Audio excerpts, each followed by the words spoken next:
केले के छिलकों को फेंकने की बजाय हम उनसे बना सकते हैं बहुत ही अच्छा ऑर्गेनिक फर्टिलाइज़र हमारे टेरेस गार्डन के पौधों के लिए।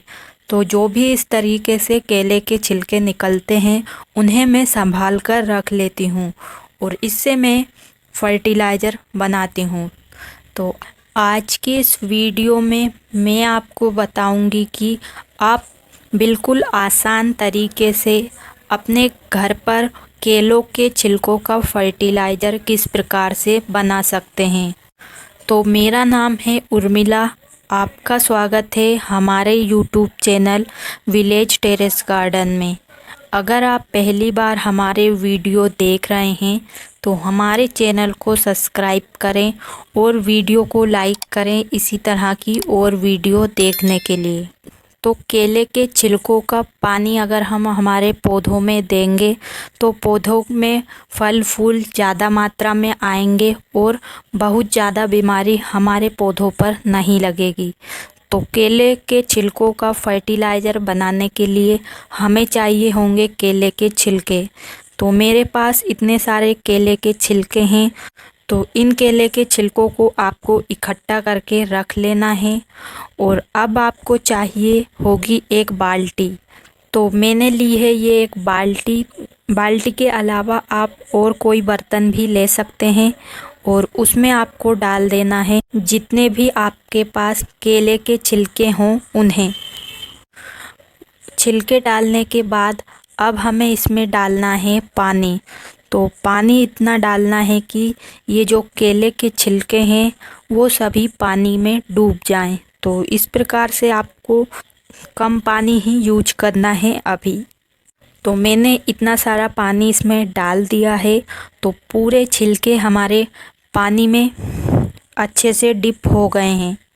तो अब हमें इस बाल्टी को रख देना है एक दिन के लिए ताकि इन छिलकों का फर्टिलाइज़र बन सके और जो भी रस इसमें रहे वो पूरा बाल्टी के पानी में मिक्स हो सके। आप चाहें तो इसे आप एक केले के छिलके से भी बना सकते हैं। तो एक दिन बाद इस बाल्टी में जो पानी था उसका कलर कुछ इस प्रकार का हो गया है।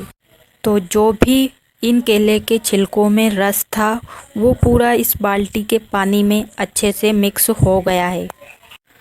तो अब हमारा ये फर्टिलाइज़र बन गया है। इसका इस्तेमाल हम पौधों पर कर सकते हैं। तो सबसे पहले हमें इन छिलकों को बाहर निकाल लेना है इस पानी से और इन छिलकों का भी हम अब इस्तेमाल और कर सकते हैं खाद के रूप में। आप चाहें तो इस पानी को छान भी सकते हैं। तो ये एक बहुत ही अच्छा फर्टिलाइज़र है जो हमें फ्री में मिल जाता है और इससे हमारे पौधे की ग्रोथ भी अच्छी होती है, फल फूल भी आते हैं। तो इस फर्टिलाइज़र का यूज आप सब्जी वाले पौधों में भी कर सकते हैं, साथ में फूल वाले पौधे पर भी इसका यूज कर सकते हैं। बहुत ही अच्छा रिजल्ट हमें दोनों पौधों पर देखने के लिए मिलता है। तो देखिए मैंने इस तरीके से पूरे छिलकों को निकाल लिया है और अब हमें इस पानी में मिलाना है और पानी। तो मैंने 1 लीटर के करीब पानी लिया है और इसमें मैंने डाल दिया है थोड़ा सा फर्टिलाइज़र। तो ये थोड़ा फर्टिलाइज़र ही हमारे पौधों की ग्रोथ के लिए बहुत अच्छा होता है। तो इसका इस्तेमाल आप बैगन के पौधे पे भी कर सकते हैं। तो देखिए इस बैगन के पौधे पर मैंने 1 महीने पहले इस फर्टिलाइज़र का यूज किया था और अभी इस पौधे में बहुत ज़्यादा फूल आ रहे हैं और बैगन भी लग रहे हैं। तो आप जब भी इस फर्टिलाइज़र को दें तब आप पहले ग्रो बैग की मिट्टी की अच्छे से गुड़ाई कर लें। जो भी घास वगैरह उगाई है उसे हटा दें। अगर हम मिट्टी की गुड़ाई नहीं करेंगे तो ये फर्टिलाइज़र जड़ों तक नहीं पहुँचेगा और ये अच्छे से काम नहीं करेगा। और फर्टिलाइज़र को आपको कम मात्रा में ही देना चाहिए। तो इस फर्टिलाइज़र को आप जब पौधों पर फूल आएँ तब भी इस्तेमाल कर सकते हैं, जिससे फलों की साइज अच्छी रहती है और फल पर कोई भी कीड़ा या बीमारी नहीं लगती है। और देखिए कितने अच्छे बैगन लग रहे हैं और ये पूरी ऑर्गेनिक है क्योंकि मैं इसी तरीके का फर्टिलाइज़र इन पर यूज करती हूँ। यहाँ पर खीरा लगा हुआ है और खीरा की बेल देखिए कितनी अच्छी है और पूरे पत्ते हरे भरे हैं। तो खीरा के पौधे में भी आप इसका इस्तेमाल कर सकते हैं। तो मैं सभी प्रकार के पौधों में इस फर्टिलाइज़र को थोड़ी थोड़ी मात्रा में देती हूँ। तो अभी मैंने मिट्टी में पहले ही पानी दे दिया है और उसके बाद मैं इस तरीके से इनमें अब थोड़ा थोड़ा ये फर्टिलाइज़र दे रही हूँ। यहाँ पर मिर्च का पौधा लगा हुआ है और देखिए मिर्च के पौधे में बहुत ही ज़्यादा फूल भी आ रहे हैं और बहुत जल्द इस पर अब इस तरीके से मिर्च भी लगेगी। पौधे की अच्छी ग्रोथ के लिए हमें उनमें हर 15-20 दिन में फर्टिलाइज़र देना ज़रूरी है। तो इसके लिए अलग अलग खाद को अपने पौधों पर इस्तेमाल कर सकते हैं। तो मैंने 15 दिन पहले इन पौधों पर छाछ का फर्टिलाइज़र यूज किया था और मैंने अपने घर की छत पर बहुत सारी बेल वाली सब्जी भी लगाई है। तो इनमें भी मैं इस फर्टिलाइज़र को देती हूँ। करेला, भिंडी, लौकी, तोरई, गिलकी, इन सभी पौधों में भी आप इसका इस्तेमाल कर सकते हैं।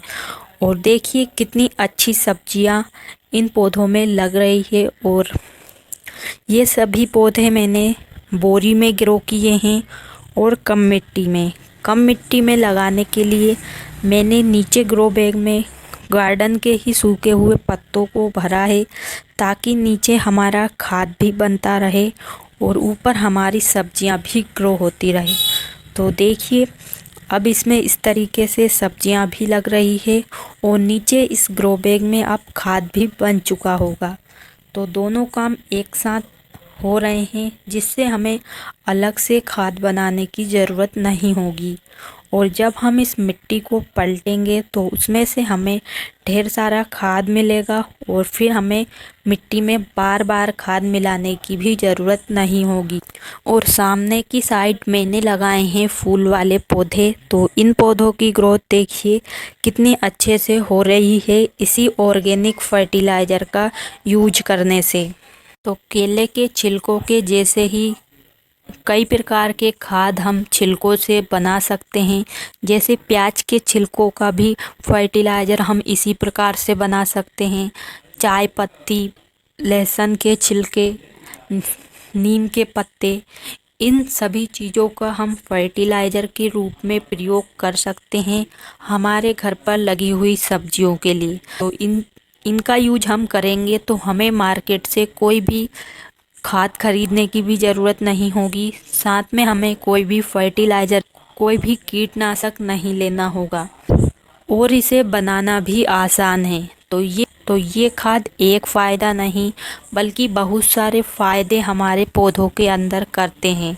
और बचे हुए जो छिलके हैं हमारे केले के, उसका भी यूज आप कर सकते हैं। तो केले के छिलकों का आप डायरेक्ट यूज भी कर सकते हैं। इसके लिए आपको छिलकों को धूप में अच्छे से सुखा लेना है। सुखाने के बाद ये काले हो जाते हैं तो उनको आपको अच्छे से बारीक पीस कर उसे आप अगर अपने गमले की मिट्टी में डालेंगे तो वो भी फर्टिलाइज़र का काम करेगा और आपके पौधों की मिट्टी को अच्छा बनाए रखेगा। तो इस तरीके की खाद को आप बनाकर पहले से भी रख सकते हैं और फिर आप 10-15 दिन में अपने गमले और ग्रो बैग की मिट्टी में थोड़ी थोड़ी मात्रा में उसे डाल सकते हैं। तो इस तरीके से आप कई सारे खाद अपने घर पर ही बना सकते हैं। तो उम्मीद है आपको आज की वीडियो पसंद आई होगी। वीडियो कैसा लगा कमेंट करके ज़रूर बताएं। और अभी तक आपने हमारे YouTube चैनल को सब्सक्राइब नहीं किया है तो प्लीज़ चैनल को सब्सक्राइब करें और वीडियो को लाइक करें इसी तरह की और वीडियो देखने के लिए। तो आज के लिए बस इतना ही। मिलते हैं किसी नई वीडियो में, तब तक के लिए नमस्कार। और वीडियो को पूरा देखने के लिए आपका धन्यवाद।